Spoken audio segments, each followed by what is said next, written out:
All right, joining us on set today is the interview that I think a lot of people in the Catholic world had wanted to see, me interviewing you and us talking about all kinds of, well, you know, spiritual things and returns from horrible lifestyles and the like. So Milo, welcome officially to Church Militant Studios. Before we begin, what do you think of the place? I didn't realize it was so huge. There's so many people here. I don't know what they're all up to, but I realize now when I look at the website, you've got more shows than I realized you had. You're publishing more stuff than I realized you published. I say with some shame. Well, you should be, but go ahead. Well, you know as well as I do that you tune into what your pals and allies and fellow warriors are doing as much as you can. But if you do that all day, you can't focus on your own stuff. That's very true. So I was first introduced to Church Militant, as I mentioned on the download this week, when you published an interview that American Magazine wouldn't, because my answers were too Catholic. And since then, we had two conversations. Right. And the first of those conversations was me making lots of excuses about why I knew that I should do something, but was not prepared yet, ready to do it. But. The St. Augustine response. Yeah. The first St. Augustine response. I retreat into Augustine quite a lot. That was the first one. Right. And I had a conversation with you and a podcaster that I think you know also called Patrick Coffin. Yep, good, very good friend. Nice guy. Yep. And these were the two conversations that were rattling around my head for a year or more. Until I decided, no. And just coincidentally, somebody from another publication, nice guys up north somewhere, wrote to me and I made an announcement publicly. But I wanted to talk about this in person with you since we've spoken remotely but not in person before. Right. First of all, just to say thank you, because... Blessed be God. Well, yes, but you know, without this organization and you personally, I don't think I would have got there as quickly. Because it was a conversation with you. Patrick's a nice guy, but I'm a bit mean to him and I kind of overpower him a bit sometimes. And he'll, in all good grace and good humor, he'll kind of, let me go off. But you challenged me in a way that sat with me and reverberated. And so I just want to say thank you to you and to the people here, all of whom have been wonderful and welcoming and marvelous, because it could have been another 10 years. So thanks. And well, as brother in Christ, you're welcome. So I do have to say that was it the other night when you first came in, a few of us went out to dinner, and then we drove you back to the hotel, and won't necessarily divulge the contents of the conversation we had sitting there in the driveway of the hotel, but I can testify to everybody here that you have a very honest, sincere man here coming back to the faith.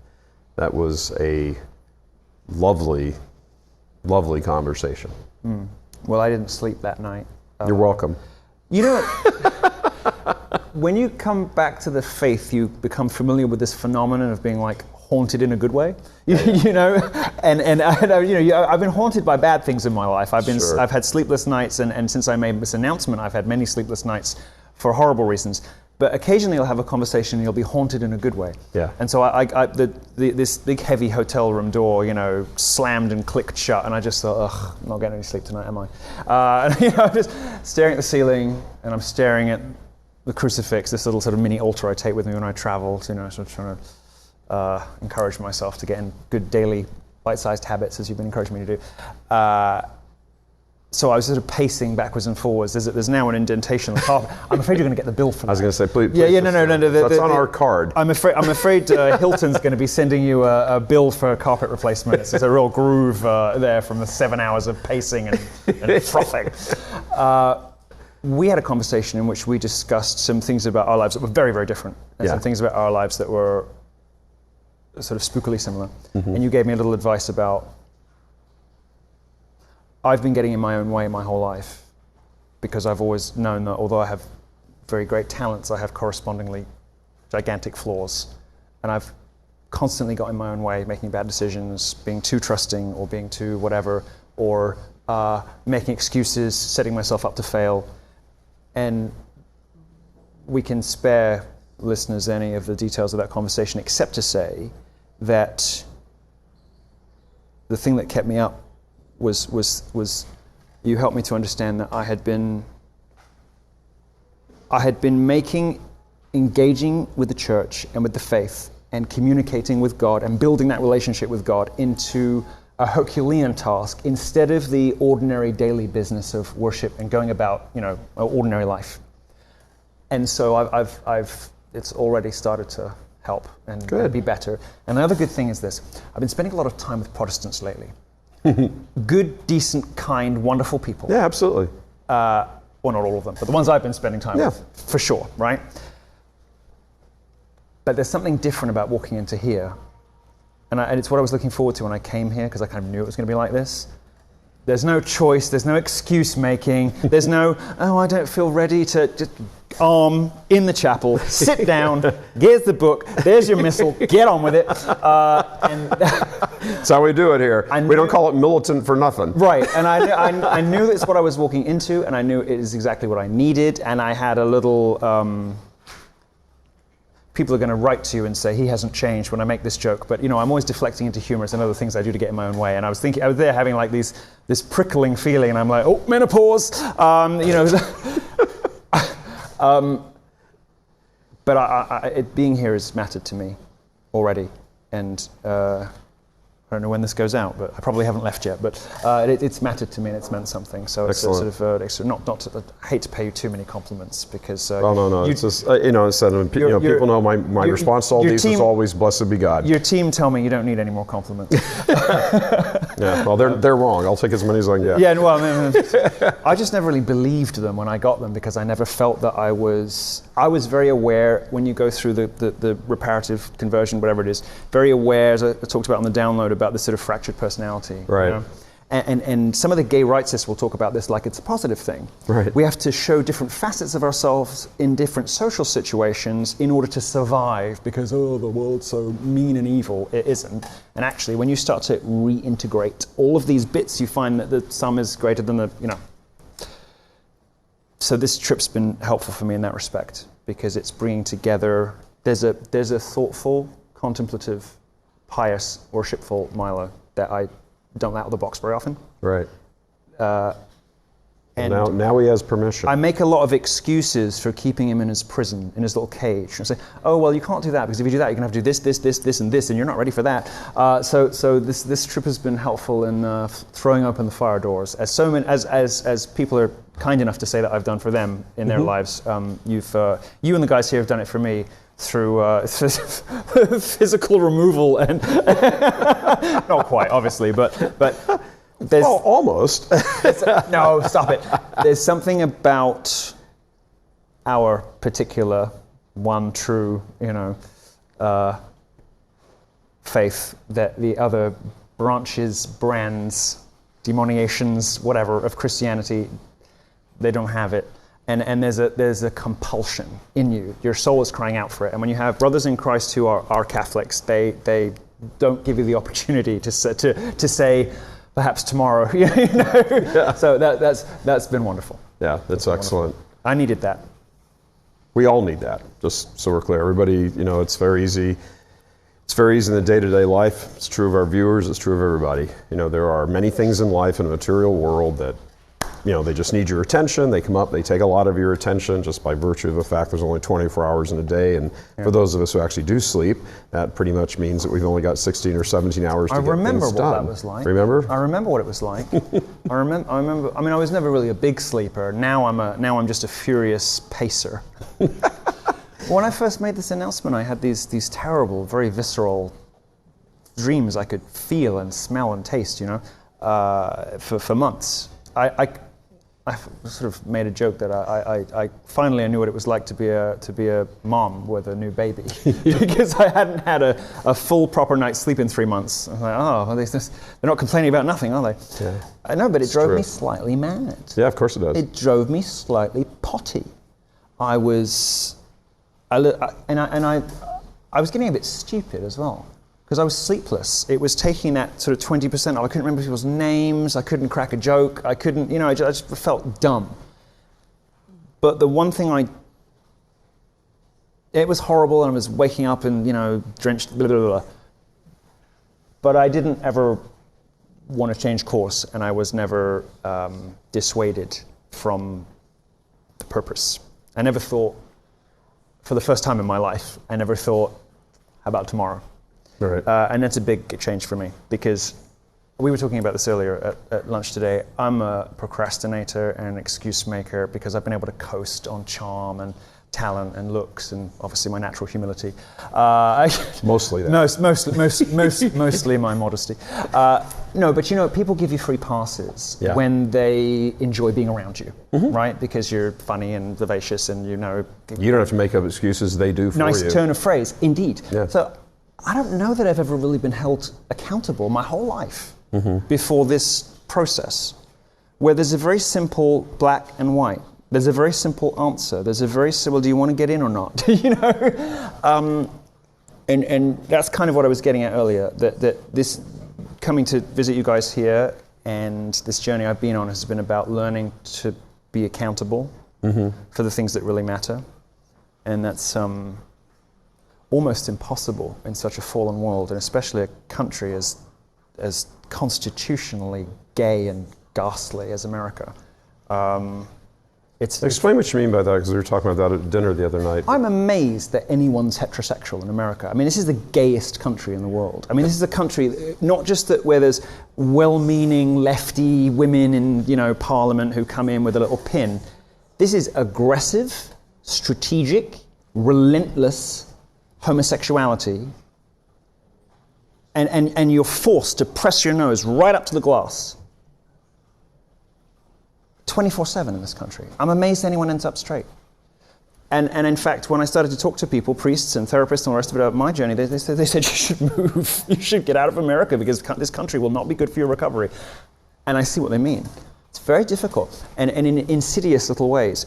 I have an additional layer of horror to deal with because I'm so personally responsible for so much of the rise of this gay conservative, gay Republican, the turning point USA influence is like, I can be conservative. No, honey, you can't. At least not this way, And I'm responsible for a lot of that. I mean, people have committed terrible sins in their life, but I don't, not many people have to wake up and confront the truth that they are responsible for Lady Marga, the Trump-supporting drag queen. I mean, not many people have that on their conscience. I don't think that had it not been for me in 2015-16, that there would be a Caitlyn Jenner for California, for instance. I don't think that would have been possible, at least not yet.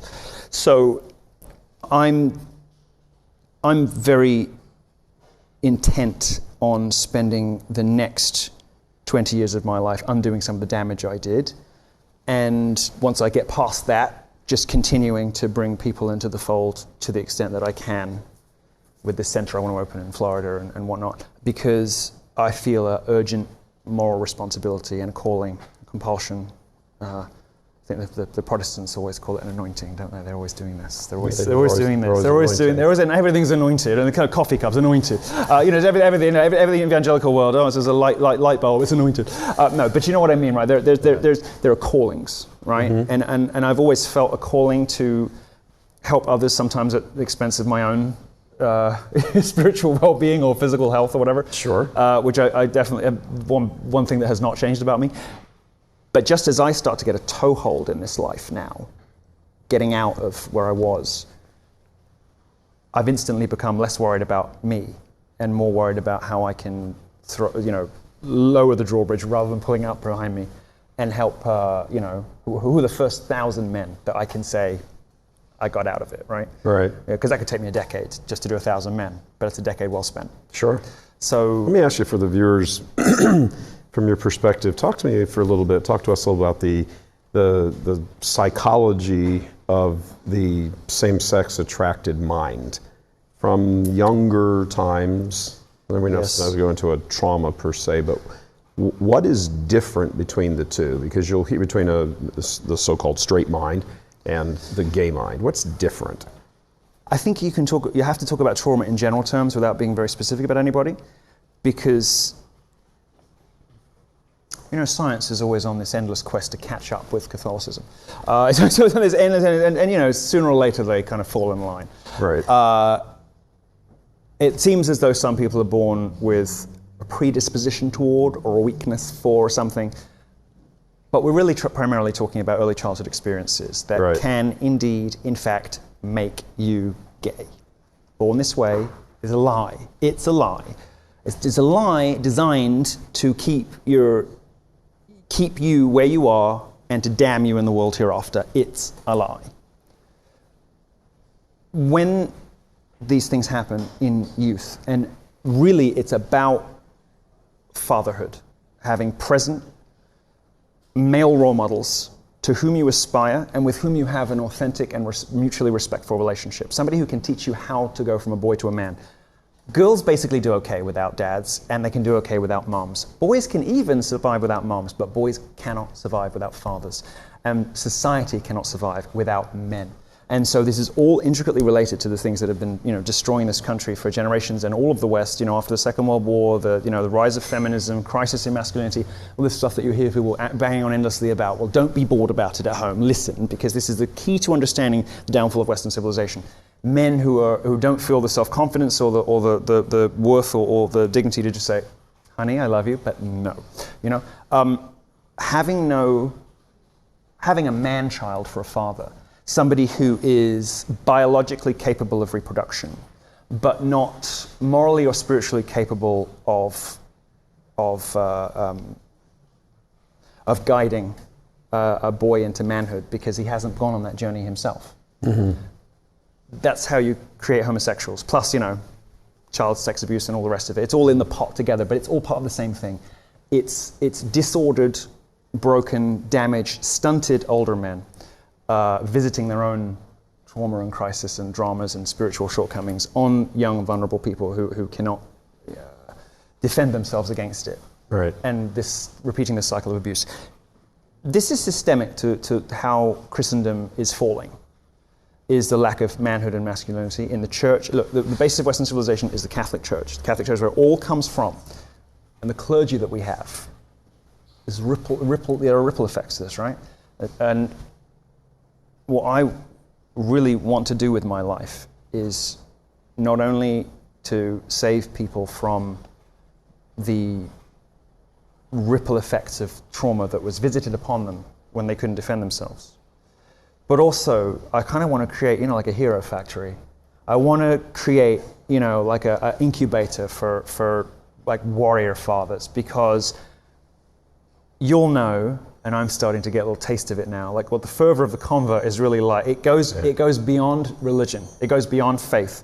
And very often some of these people who leave particular lives behind, I'm looking forward to 2 decades of really virulent homophobia. Watch this space. And it's all to come.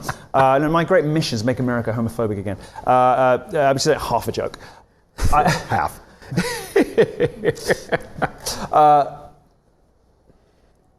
So often, when people are freed from this, first of all, they're furious that nobody ever told them that they could get better. Yep. Right? Mm-hmm. But second of all, they just are filled with fire.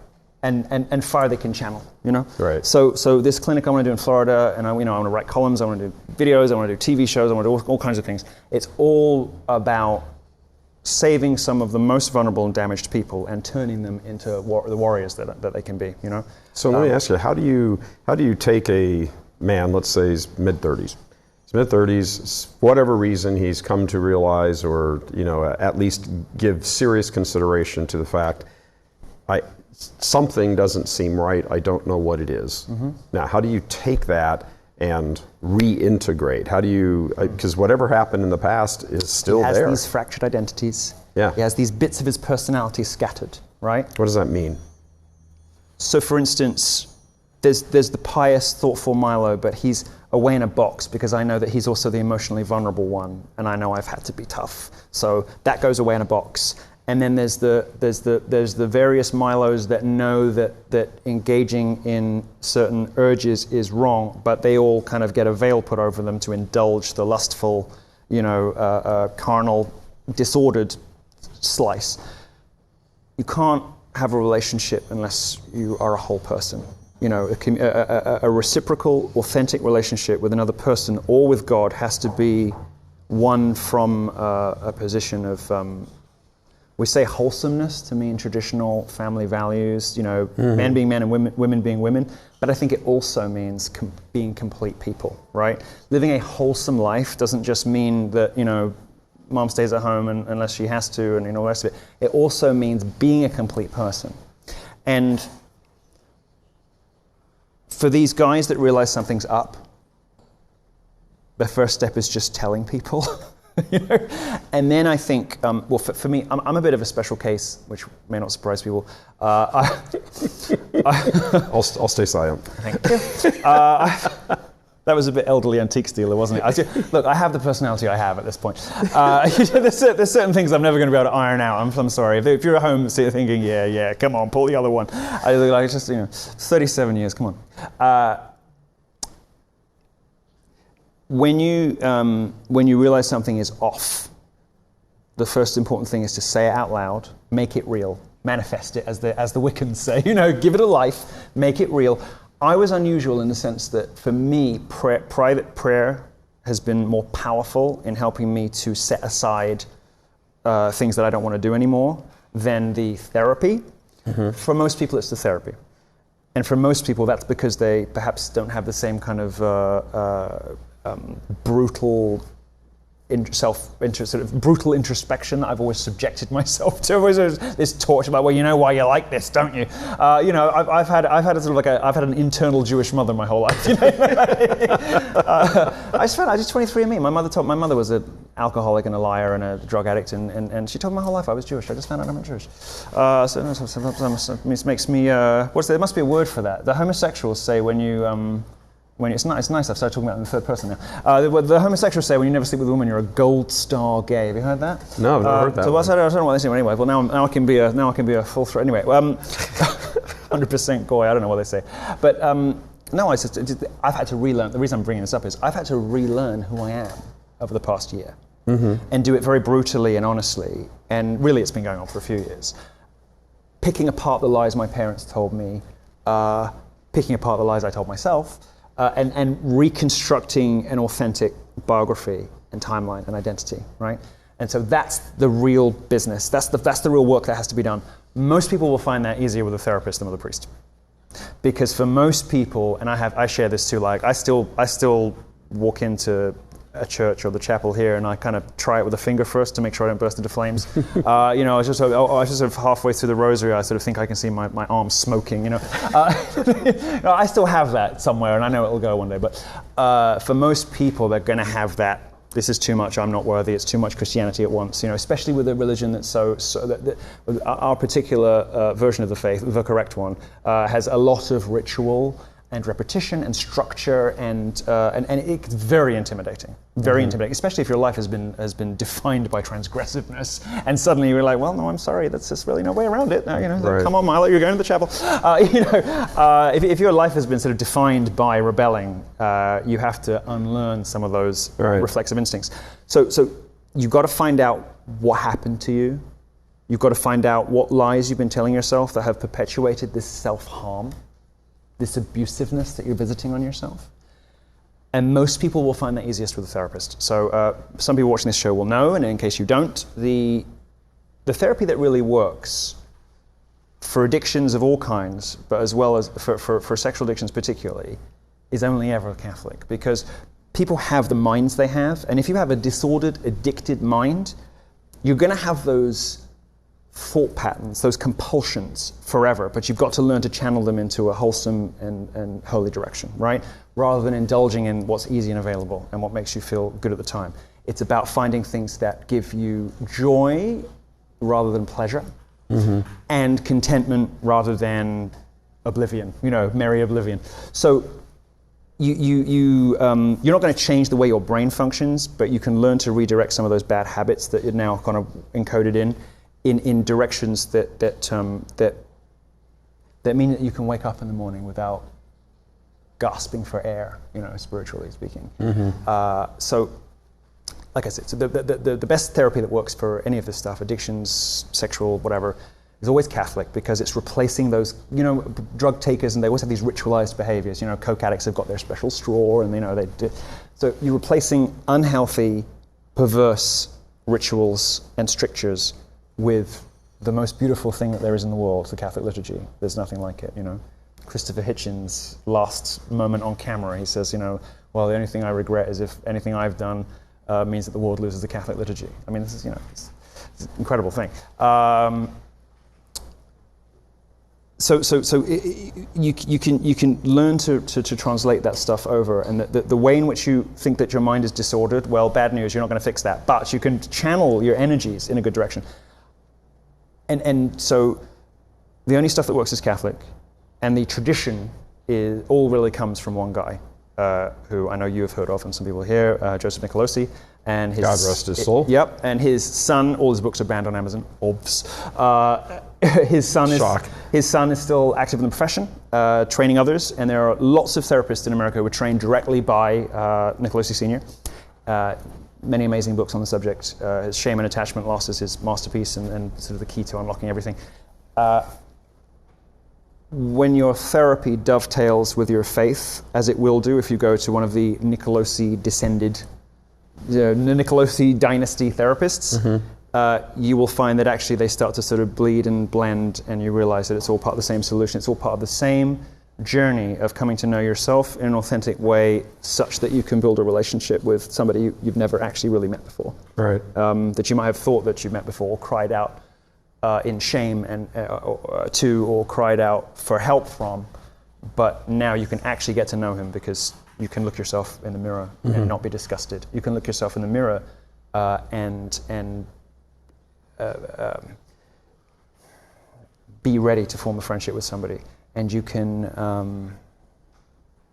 never really said a lot of stuff out loud before, so mine being uncharacteristically lacking in expressiveness. I can talk about my personal experience. Everyone who converts to Christianity has that revelation. It's like, well, I feel really unworthy. Well, you're always going to. Get over it.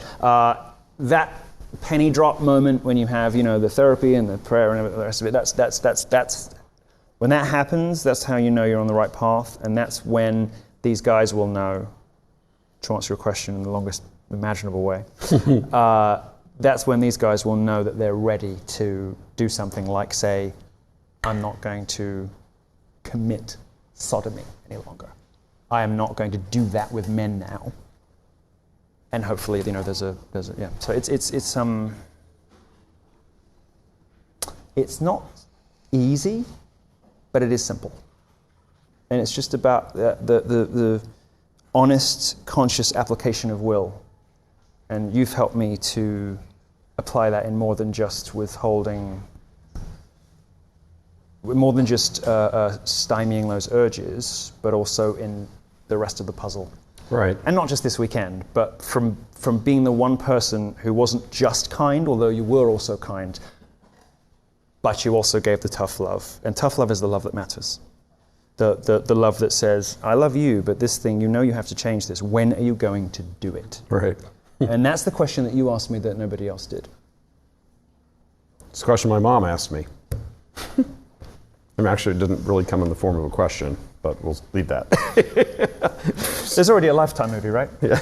If there isn't, there should be. Something like that. Something like that. So let me ask you again, so you've moved down to Florida. You're getting established down there. You told us over dinner you've already got a huge number of guys who've contacted. You don't even have anything set up yet, formally to say, okay, let's come in, guys, let's start this, and you've got a backlog of how many? We're in the exploratory phase as far as setting this thing up goes. But since I've been telling people I'm going to do it and sharing my own testimony, as they say in this country. Yeah.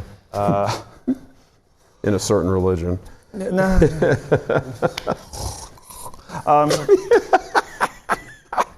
Love my Protestant friends, but they're very cringe. I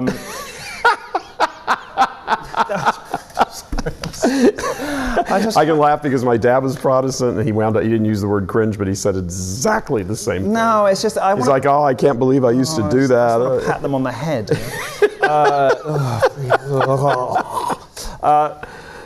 I'll stop. brings out my unchristian instincts being opposite you, because I've got one of those people I like to amuse. And all right. easily amused. Yeah. I've forgotten the question.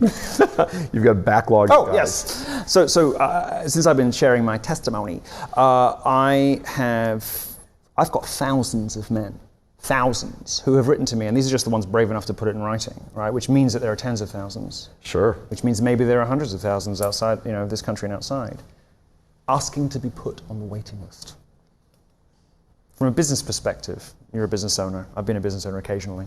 Sometimes to great success and sometimes to catastrophic failure. Most recently, catastrophic failure. It's like the biggest unaddressed market opportunity in America. Conversion therapy. Really. You have no idea how many people are sitting at home thinking to themselves, I don't want this is not me. Looking at the Folsom Street Fair, and if you don't know what that is, don't Google it. No. Really don't. Don't Google it with anybody under 50 around the screen. Don't Google it at all. It's just don't let the demons in. You'll have to throw the computer out afterwards. But if you do know what it is, we'll just say, particularly decrepit version of gay pride, quote unquote. They're looking at that and they're thinking, there are kids there, and in any case, even if there weren't, what is this? This isn't me. I know this isn't right. I want to be happy. I want to be good. I want to be a decent person. And you get this. You one day you just get the sense that, first of all, that you're living for pleasure instead of joy, and second of all, you realize that there's something about you that's ossifying and shrinking and shriveling and drying up and going black. So long as you do this, and if you're one of those people, and apparently there are thousands, maybe tens of thousands in America alone, who have been sold the born this way lie, you can get better. You can do it. You can look. Even the most ardent Nicolosi fanboy propagandist will be honest with you and say, most people who go into this, there's probably only a third of them at best who end up with a wife and kids and not really thinking about that. But for everybody, it produces profound and extraordinary spiritual, emotional, psychosexual improvement in their lives.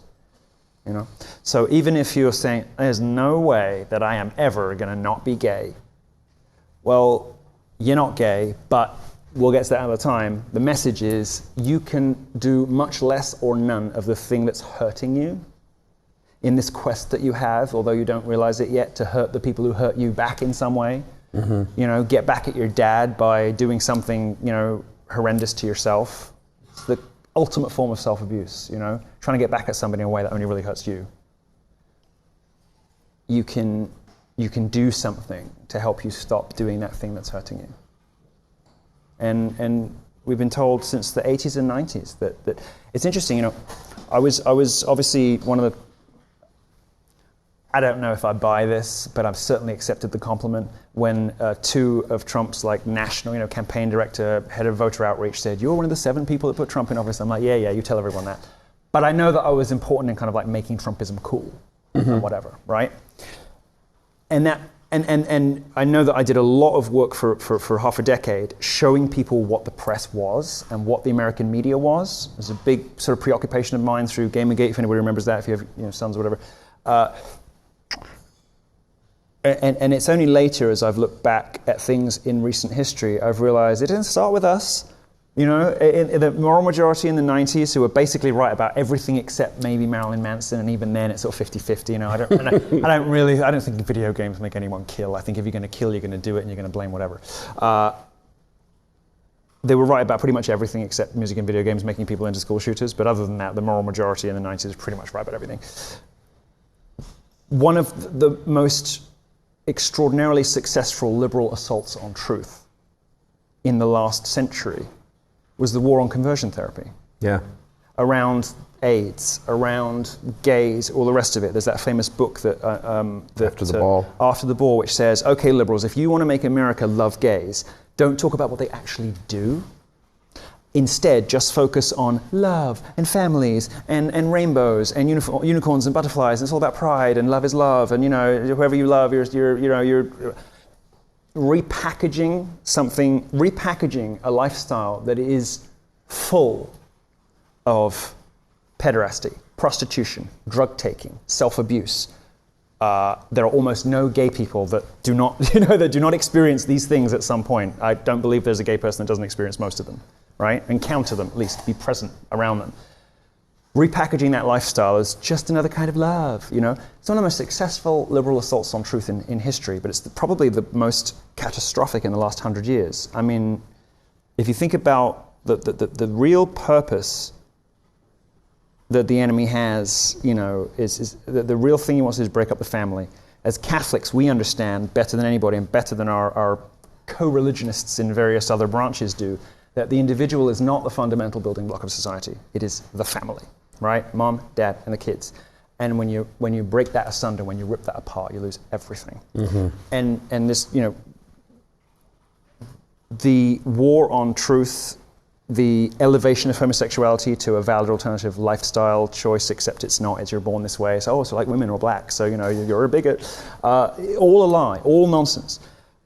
But the assault on conversion therapy, it just, when you go back and read, like in LexisNexis, this service that you can go and survey press clippings from back in the day, you go back and read the coverage about conversion therapy from the 80s and 90s, and it reads exactly like how they write about Trump now. Right. Exactly like how they write about you. Exactly like how they write about me. You can see the signs, like too many adjectives, because they really need you to know what to think about this, guys. Don't make up your own minds.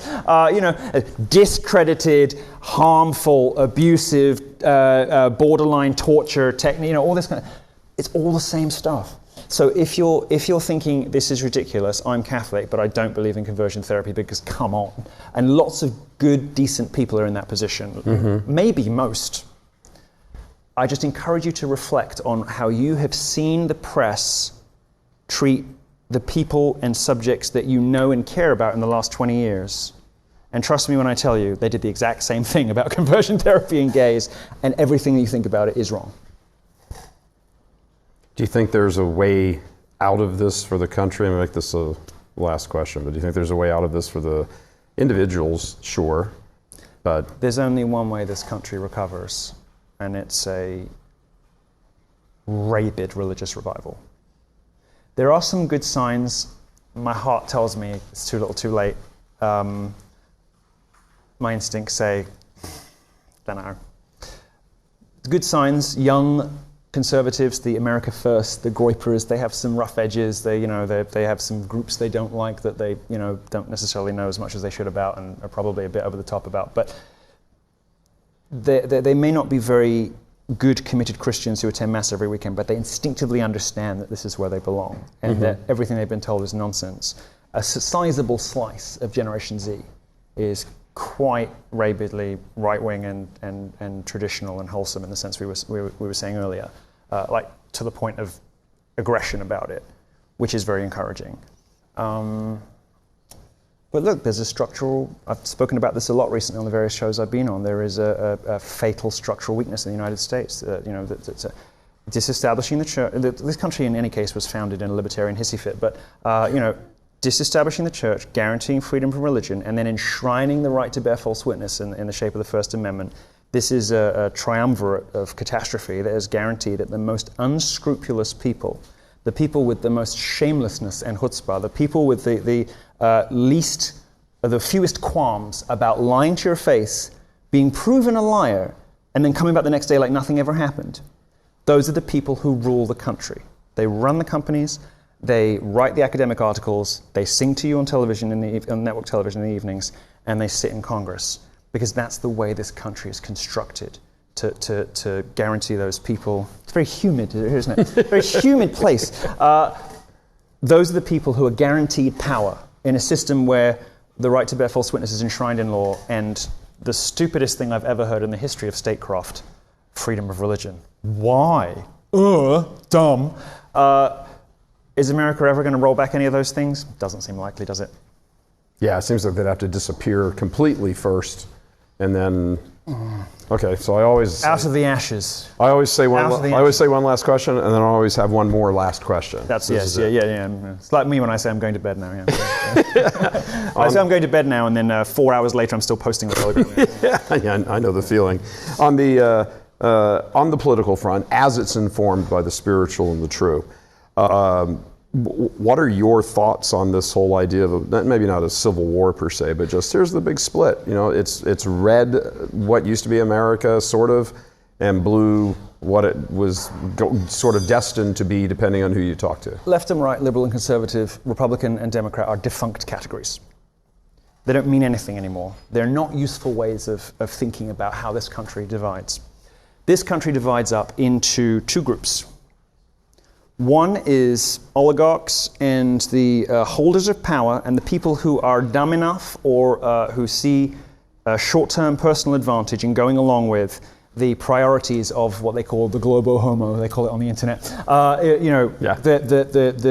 woke, globalist, corporatist, big business, ruling elite, COVID, mask mandate classes, right? Who engorge and enrich themselves with every new catastrophe visited upon the population. George Floyd riots, great news for Walmart. COVID, great news for Walgreens. You know, like the big business in this country loves the crisis we're in. There is nothing that makes these people, in Hitchens' great phrase, rub their chubby little flanks, although he was saying it about somebody I didn't actually mind too much, rub their chubby little flanks like the prospect of more catastrophe for ordinary people. There's that group, and they're enablers and acolytes and what the Soviet Union will call useful idiots, right? Which is the press, academics, CEOs, right? The woke establishment, who are more numerate than we sometimes like to think they are. Sure. And there's the rest of us. And that rest of us includes Bernie Sanders supporters. It includes, dare I say it, libertarians. It includes the Bitcoin brigade. It includes populist nationalists. It includes Catholics. It includes most people with decent faiths, that sort of we'll hope to usher them in the right way. But, our co-religionists who are, just slightly off. This group of people who are the only chance this country has, right? So it's kind of like prepared to go along with or directly benefit from or embody corporate power and not that. That's nobody's come up with a good name for it yet. Nobody's come up with a good nomenclature, right? But that's the more meaningful distinction. And you see that second group, the honorable group, the messy and imperfect and scrappy but authentic and good and decent group. The group that doesn't believe that they're perfect and that they know everything, nor that they have the right to impose their will on others, but instead recognizes the world as messy and complicated and simply is striving to do the best they can, right? That second group is the only hope that there is. I myself am what they call online an accelerationist. I'm perfectly happy to have Biden in office. I'm just sad he's not dead in the specific sense that, excuse me, I'm sorry, but I think President Harris would have accelerated a showdown of some kind, right? What I meant by that, I shouldn't. So many. I think people get I have so many texts from so many priests already. What I meant specifically is I'm stunned they haven't bumped him off yet. Right. But I guess he's kind of he's a cipher, isn't he? He can everyone can imprint whatever they want on him. And he'll just sort of say it and then get whisked away before the Q&A. I thought they'd have President Harris by now. Right. But apparently she's a little bit too crackers even for them. I believe in leaning into this stuff now because I've always believed, the more people see of Lena Dunham and Amy Schumer, as we were saying in 2015-16, and the more people see the reality of Drag Queen Story Hour and Gay Pride now, the more radicalized in a good direction they get. And I mean radicalized, of course, in the sense of, coming to believe in the eternal truths and mysteries of the universe, not radicalized in the sense of, the fake insurrection the FBI staged to try and make it look like whatever. That I like. And you can get some heart from surveys, for instance, that are showing that Gen Z is like the least gay-friendly generation since the 50s, in quite some time. Very encouraging, very encouraging. So I want them to rub our faces in it as much as possible And they certainly seem to be doing as good a job they can. Certainly trying. Of that. They're trying, man. They could try harder. I'm praying for them. I want more gay propaganda in more homes because it's just going to create rabid parents who just want to burn the wall down, in a peaceful Christian way. I'm very much of the view that what we need now, if there's to be any hope for America whatsoever, is a breaking point where it should have been 2020, and unfortunately, because America's been so emasculated as a country of gay cowards now, people did not rise up when their country became a third world dictatorship with a stolen election, and the George Floyd riots, and then the mask. It's like, how much subjugation and humiliation are you going to take before you say, enough? Like, my goodness, pathetic. This is not why I moved to America, by the way. I'm so disgusted and disappointed and revolted by the failure of this country to stand up for the only thing it's got going for it, which is the ideals on which it was founded. Again, please. You need monarchy, you need an established Catholic monarchy. This country has a couple of things going for it, a couple of things that have made it a very exciting country full of good, decent people. They won't even stand up for those values, let alone the ones they ought to have if they really wanted to make a go of it. Very disappointing. Is there still a window in which something could happen? Maybe. It's got to be in the next 5 years. And it's got to be ordinary Americans, men, finally finding it within themselves to have the courage to say, no. And I'm not debating this with you. I'm not getting into this. I don't want you to come at me with your studies and your science and your feminized communist propaganda. The answer is no. That's what we require from American men. That's what we require from American fathers. That's what I didn't have, and I'm still mad about it. And if I can do anything in the next 20 years of my life, it's going to be forge more men like that. Because even if America falls, there will be something afterwards. And that something afterwards needs heroes. It needs strong men who embody the heroic manly virtues, And so I think fixing that will end up fixing the clergy. I think fixing, that's what we require. Whatever small way in my corner of the universe I can help to craft that generation of heroes. Because it's either that or oblivion. I mean, it's that or we're all doomed. It's that or the end of days guys are right, He's coming, he's going to be here soon. I mean, look, you got about 3 years to prove him wrong. That's all I'm saying. If you're watching this at home and you think, I'm doing all the things I should do, but you let your wife take the kids in when they were drag queens, or you didn't say anything when your school board instituted critical race theory, if you're one of those guys, you're the problem. No offense, but actually maximum offense, yeah. You're the problem, and it's time. Because if you don't do it, then the apocalyptic end of days guys were right all along. Yep. I don't want that. Do you want that? No. I don't want that. What is, as we leave, what is... This is your third final question? Yeah, well, it's not a question, really. Oh, yeah. It sort of is, but do you, what is it that our viewers can pray for you specifically for? Oh, I don't know. I think that what I have to do has to come from within. I guess, look, I've had so many emails. Sorry, not to answer this in a really frivolous and self-serving and revolting way, but I've always had a lot of fan mail. The emails I get now are different in nature, in quality.